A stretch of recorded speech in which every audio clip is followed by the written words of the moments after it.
So pan India రిలీజులు కాబట్టి మాకు ఇంకా ఎక్కువ ఫస్ట్ టైం నేను చేస్తున్నా, ఎక్కువ స్ట్రెస్లో పనిచేస్తున్నా. ఇంకా 3-4 డేస్లో ఈరోజు రేపు కంప్లీట్ చేసి గేమ్ చేంజర్ కాంటెంట్ పంపించేయాలి. సో గేమ్ చేంజర్ ప్రత్యేకమైన సినిమా, ఒక 3.5 years జర్నీ.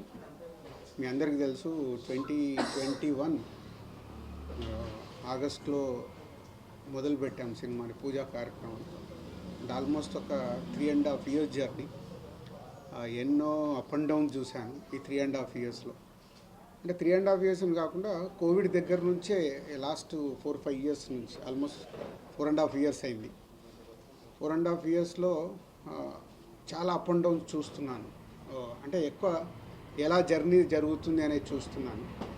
సో ఈ టోటల్ జర్నీలో వకీల్ సాబ్ 2020లో కోవిడ్ రాకుండా ముందు సినిమా స్టార్ట్ చేసి మేలో రిలీజ్ చేద్దామని ప్లాన్ చేశాం. May 21 మీ అందరికి గుర్తుండే ఉంటుంది. మార్చిలో కోవిడ్ వచ్చి లాక్డౌన్ వచ్చింది.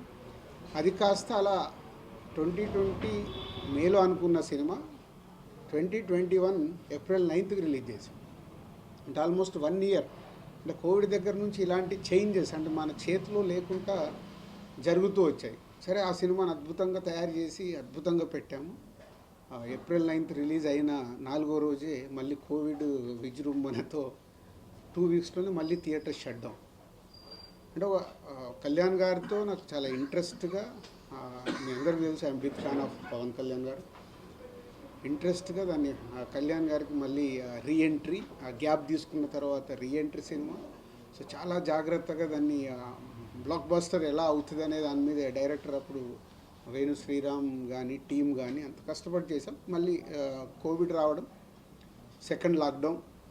సో ఇక్కడ సినిమా రిలీజ్ చేసేసి ఒక 1 week తర్వాత 1 month నేను యూఎస్ వెళ్ళిపోయాను. అంటే ఆ డిసప్పాయింట్ కావచ్చు, ఐ వాంట్ బ్రేక్ కావచ్చు ఆ టైంలో. అలా వకీల్ సాబ్కి, దాని తర్వాత వారిసు చేసాం తమిళ్ తలపతి విజయ్ గారితో.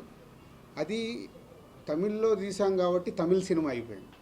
అంటే దిల్ రాజు గారికి తెలుగులో దాని ద్వారా రావాల్సినంత రాలేదు, కానీ తమిళనాడులో వచ్చింది. తర్వాత బలగం చేసాం. బలగం అయితే మీ అందరికీ తెలుసు, it's a big appreciation.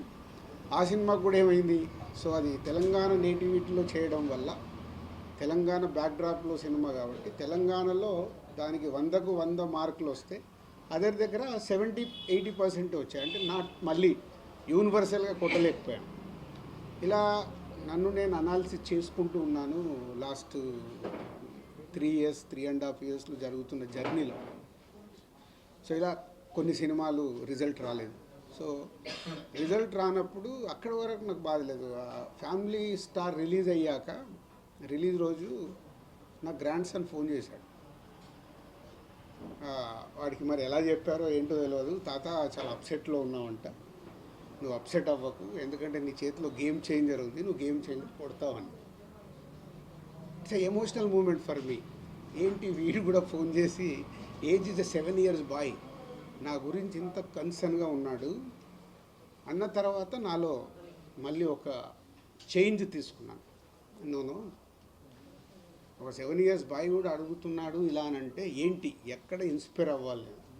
So సినిమాలు మళ్ళీ పాత రోజుల్లాగా నేను ఎక్కడ మిస్ అవుతున్నాను, ఎలా పట్టుకోవాలి అని ఒక టార్గెట్ స్టార్ట్ అయింది. నాట్ ఓన్లీ ఆరాంష్, వాడి పేరు, మై గ్రాండ్ సన్ పేరు ఆరాంష్ అని కాదు, చాలామంది ఏమైంది సార్, మీడియా మిత్రుల్లో ఉన్నా మీ సినిమాలు రావట్లేదు, మీకు రిజల్ట్ వస్తలేవు, దిల్ రాజు జడ్జిమెంట్ అయిపోయిందా, ఇలా రకరకాలుగా శ్రేయోభిలాషులు మాట్లాడడం కావచ్చు, ఇండైరెక్ట్గా మాట్లాడడం కావచ్చు, చెవున పడుతూ ఉంటాయి.